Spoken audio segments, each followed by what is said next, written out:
Welcome to Derry, episode 6 of season 1. In the name of the Father.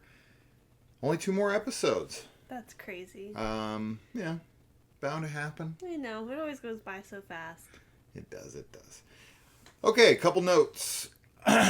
Number 1, this show is definitely turning out to be as good as I ever could have hoped it to have been. I think that it's doing pretty much everything that I was wanting it to. It's richening the lore. It is deepening the backstory. It is giving us more context to characters.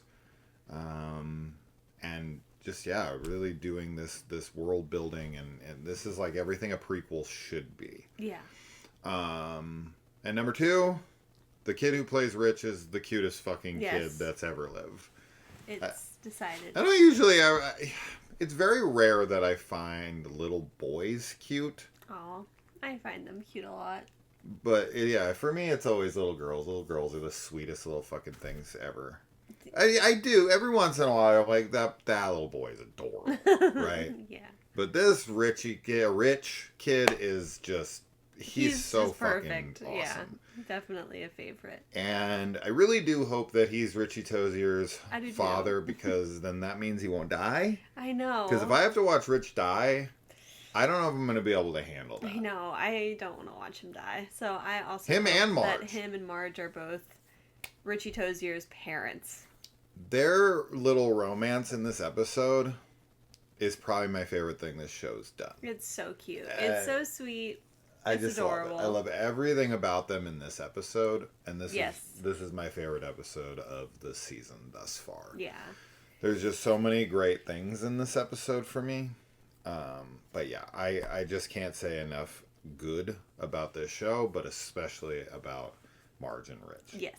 I just find them to be the heart. Although, I don't know, Lily is wonderful, right? And Ronnie's and Will. So good. Yeah. I love the kids. I love them all. They're just great. All of the actors are just doing fantastic jobs. And these kid actors are, like, really nailing their roles. Without a doubt. I've seen quite a few, like, I don't even want to, you know what? Never mind. I'm not even bringing up any opinions I hear online anymore. It is a waste of my time.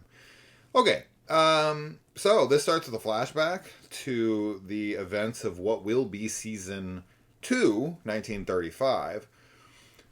Okay. I genuinely could not tell here if Mrs. Kirsch in these flashbacks is the actress with de-aging. I don't think that's what's happening. I'm going to say that's the least likely. The other two, more likely, is either it's her in makeup or it's another actress who has makeup on to match her features.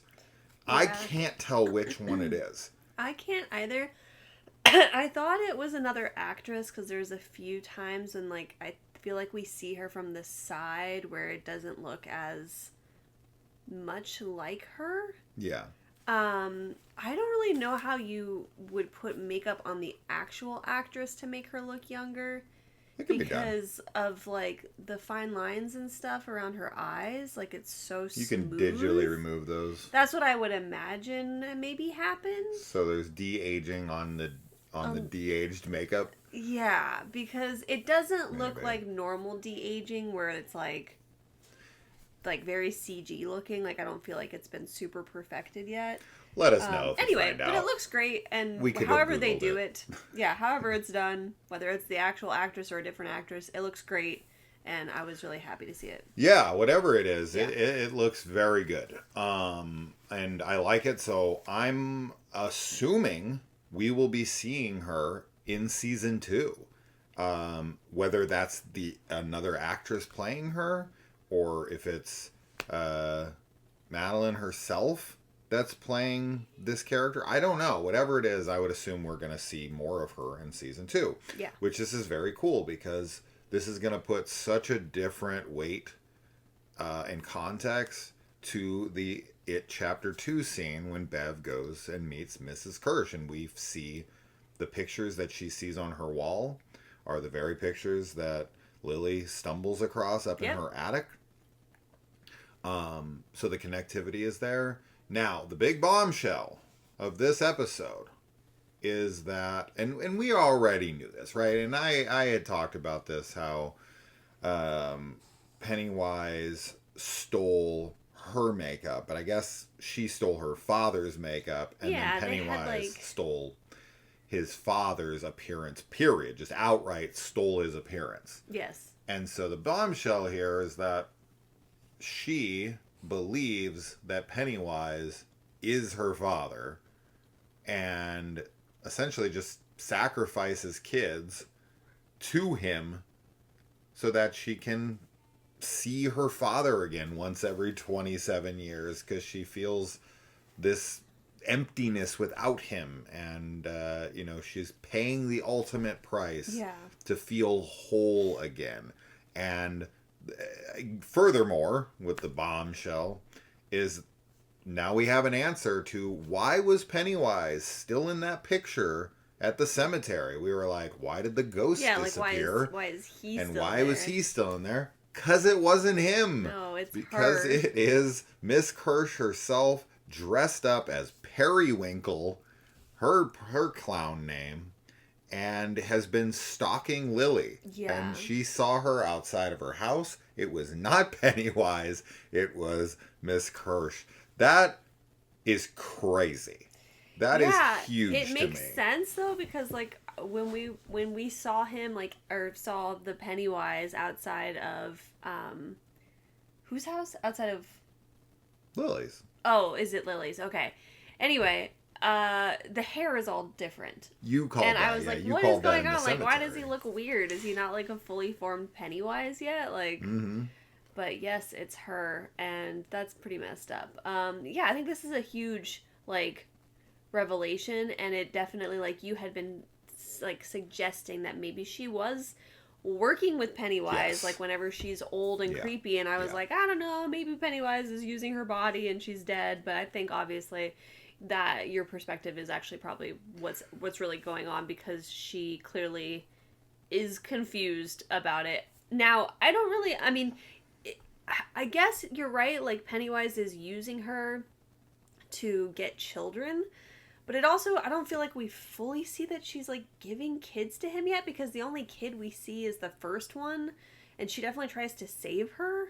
She's following Lily around for a reason. But yeah, I think she's trying to I think she just knows that because she even says he was my dad, and then this darkness takes over him. So she thinks that he's trapped or something. But when she asks, she's like, "Oh, you're not gonna hurt me," and she's like, "No, I wouldn't hurt you." And she's like, "What about my friends?" And she's like, "Well, you know better than anyone." Oh, right, yeah. She's going after her friends. Yeah. She is definitely I guess you're right. Gathering That's a very... She's not going to dress up like a clown and follow a kid around. Having these interactions, she is very outright telling her, I am going to sacrifice your friends to this thing so that it will show me my father again. Yeah, I guess you're right. She does say that nobody stays dead in Derry. Yeah. Yeah, which is, I think, is that not a direct quote from what she says in It Chapter 2 to Bev? I'm pretty sure that's exactly the line that she says to Bev in It Chapter 2. Yeah. So, yeah, I mean, when Bev meets her, so as we know, Pennywise, the dancing clown, is the image that Pennywise likes. Back in 1908, is that at 1908 or 1908? So he steals that guy's look, right, and becomes Pennywise the dancing clown from 1908 on. And I would assume, and that's Mr. Kirsch, right? So he steals his appearance. No, that's not Mr. Kirsch, but that's whatever his name would be at that point. Yeah. What, did they say her name? I don't remember. They might, but yeah, it's her dad. Whatever her dad's last name is. So he steals Mrs. Kirsch's dad. How about that? Does that work for him? His appearance. And then I think by the time we would get to the events of It Chapter 1, she's probably the age we see her in It Chapter 2, which is 27 years later after that. she probably dies somewhere around the events of It Chapter 1. Yeah. And then he takes on her appearance to talk to Bev. Mm-hmm. So he steals both the father and the daughter appearance to trick kids. Right. So, because by this point, I mean, she's got to be in her late 50s, early 60s here, right? In the next iteration, the next cycle, she'd be in her 80s, like 87, somewhere in that area, which is about the age of Miss Kirsch when she beats Bev, which is 27 years even after that, which would make her, well into her hundreds. So, no, that's not possible. So it's definitely Pennywise being Miss Kirsch in that, but I think that they work together. I have a feeling she will make it out of this season. Mm-hmm. And she will be around for the events of the next film, the first film. And then she'll probably die around then. And then he'll take on her persona because he has a connection with her. Yeah. But I do think that actress will be in season 2. Yes. In Juniper Hills. Yeah, I do too. Right. So that'll be cool. That's cool. one connective piece there. And then we're also going to have other characters that we've already seen pop up in 1935 and in 1908 that'll hopefully also pop up there for connectivity. Yeah. So anyway,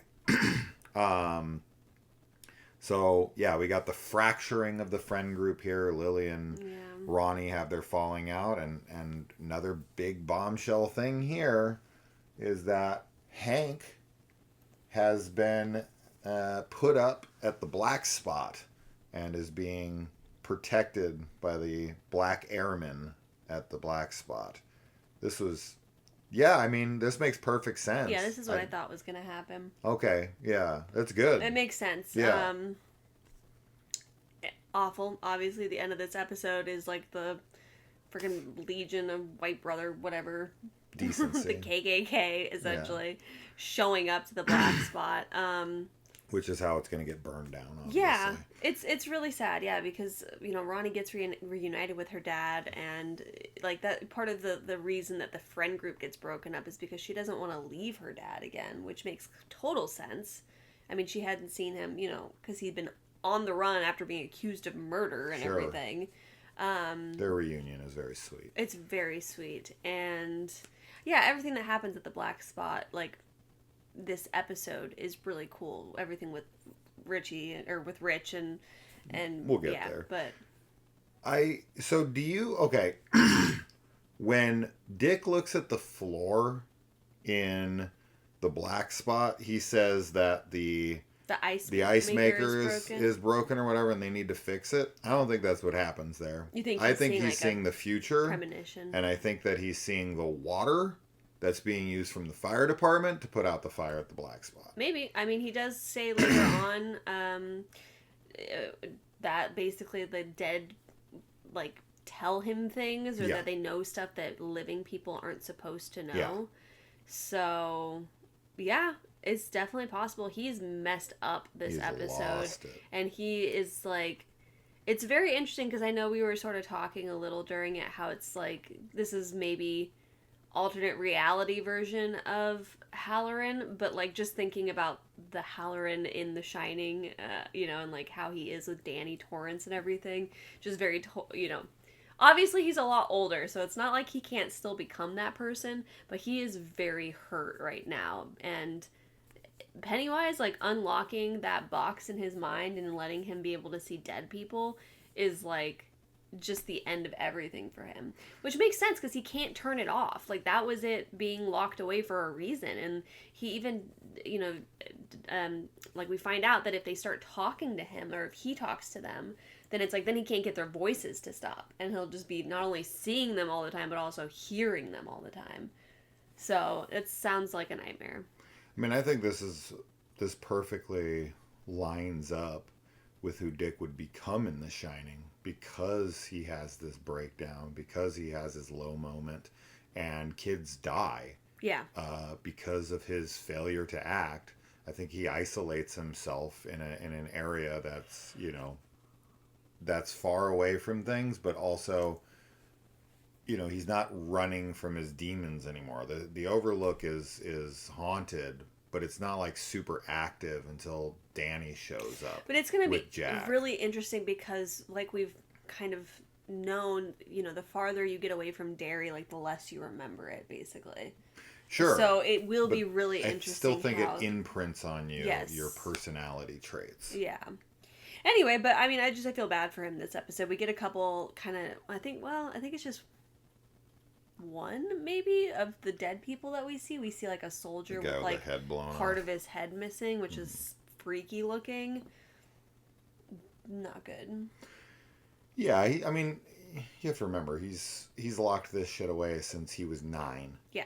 Right. He's probably in his 30s, so it's been like 20 years or more. Yeah. That he's felt like he's had a grasp on this, that he's had it locked away, that he's free from it. And this is his first day dealing with this again, and them telling him things that he doesn't want to know, which I would assume is like when people are going to die and, those kinds of things. And that's a huge weight, and he just can't deal with it, as I don't think anybody could. Yeah. So he'll pull his shit together.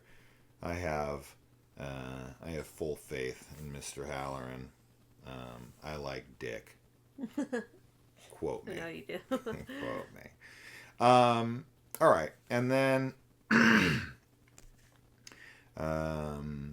talked about that stuff. We talked about all that stuff. Another very sweet moment, I will say, with Ronnie and her dad is when he's like interrogating Will. Yeah. And, when it's kind of revealed why he's doing it, of like, he doesn't think he's gonna survive, that he thinks that, the odds of him getting out of this are probably not great. Yeah. He wants to make sure that the people that are around his daughter are going to do what he cannot, because he will be dead, because he will be gone. He'll be in prison or he'll be dead. One or the other. He won't be able to be there for his daughter, so he wants to make sure, even though she's young and this boy's probably not even going to be the guy she ends up with, right? Like, how many people marry the fucking guy they meet when they're like 12? Yeah. Well, I don't know. He still just wants to make sure that she's around somebody who's going to treat her well. And I thought that was a very sweet moment. When he said that, I was like, oh, shit, yeah. I didn't even think of that, but yeah, that's right. You would want to make sure. Because, like, what are you going to do? You're not going to be a dick and, like, make your daughter remember you poorly. Like, you're kind of screwed in this moment. And, yeah, once he finds out that these guys are out there looking for him, oh, boy, that's going to go bad quick. And then another thing, too, this scene with Miss Kirsch in the basement with Pennywise. I've always been a big fan of the, like, spots of color in black and white. I love that. It's a very cool stylized thing. Yeah. And this whole scene is just a fantastic Pennywise scene. Oh yeah, it's probably the best we've had, I think, so far. In the show. I mean, there's like in two the show. episodes In the show of with him. Pennywise, yeah. Yeah, that's fair. But yeah, the way he moves, like his walk, his little like waddle and stuff, and the way he's like tilting his head, and he's just very animalistic and alien and just terrifying. Alien, yeah. Just very terrifying. Yeah, he like full on like just a chomp mode. Yeah. He's got his mouth open, and that's always crazy, and he's just like running after them, and I'm like, dude, you would just die of a heart attack. Like, I don't think you could handle something like that actually chasing you. Yeah. Like, in reality, I feel like I would literally just be like, just dead on the spot. Especially if you're a child. Oh my god, like, what are we talking about? Yeah. Yeah, the color spots with the blood and the balloon and everything is really cool. And, yeah, we get to see the real Pennywise, like her dad. The guy in the picture. The guy in the picture. From Get to see chapter him. 2. That was cool to see him kind of come to life. Yes. Yeah. Yeah. So I thought that was all great. He's like, open the door, let me in. Mm-hmm. Very like Salem's Lot. Mm-hmm. Really cool scene. I mean, just a fantastic Pennywise scene. The 2 scenes we've gotten, because they're using him very sparingly, right? Yeah. We didn't get him for the first 4 episodes. We've only got him in episode 5 and 6 now. And only for maybe a minute in the first one and 2 minutes in the second one, but perfect use of him. Yeah, definitely. Absolutely perfect. And to make this kind of like accomplice character in Miss Kirsch, a character from part 2, chapter 2, and have her clown name Periwinkle is like this sidekick. Fantastic. Really great stuff. And I can't wait to see her out in like full makeup. Yeah, we got kids. a couple little like sort of shots of her, but nothing full on, nothing where we can actually look at her outfit and makeup and like I want to see them together. See her so deranged. Yeah. Her next to Pennywise. Yeah, I really want to know like what he's going to do, like how he's going to, cuz like when they're in the basement when she first sees him and she calls him dad or papa or whatever, he like looks up at her like really kind of sort of confused almost, or like, and then it hits him, and then he's like, oh yeah. So I can use this. Really curious how if they interact with her in costume, how that will go. Yeah, me too, for sure. And then I don't know why I wrote that. Oh, right. So I mean, obviously this is all just going to be guesses here, but when the cop comes to the bar and he's like, rounding up the gang, the lynch mob, he says that they got an anonymous tip from a woman. I can only assume that was Miss Kirsch. I mean, or Mrs. Kirsch. I mean, she's the only one that would know that we know of. Yeah, I mean, and she was the one fucking Hank. Right after Lily comes to her and, finds out everything and, stabs her with the shard and runs away. Yeah, because we know that every 27 years, not only does Pennywise go after kids, but there's always, some big disaster that happens. The black spot. Yeah. Right? I mean, we know all of them. So I would assume that she's doing this for him or to cover something up. Yeah. Because her husband is in that bar. You can see him with the guys there. So he's going to be going after him as well. So, but I can only assume she called in that call before she got on her makeup and went out after them. Yeah, So I think she'll show up at the black spot. I think she will too. Dressed like that. I think she'll just stay out in the woods and she'll watch. Probably be what chases the kids because they're going to run out. They're not going to die there. No. And then, I mean, the whole scene at the black spot with Rich and Marge. And then also the one where he's patching up her eye and he's using the spit. And then, the fucking, the one at the table. Is so, yes. At at the cafeteria. Cafeteria, thank you. So happy that we get that. She finally stands up to I am a freak. She's like, yeah, and shows her gnarly little eyeball. The way Rich looks at her. He's so puppy dog. And then when he looks at her eye and he's like, it's the most awesome thing I've ever seen. And she's like, really? It's so great.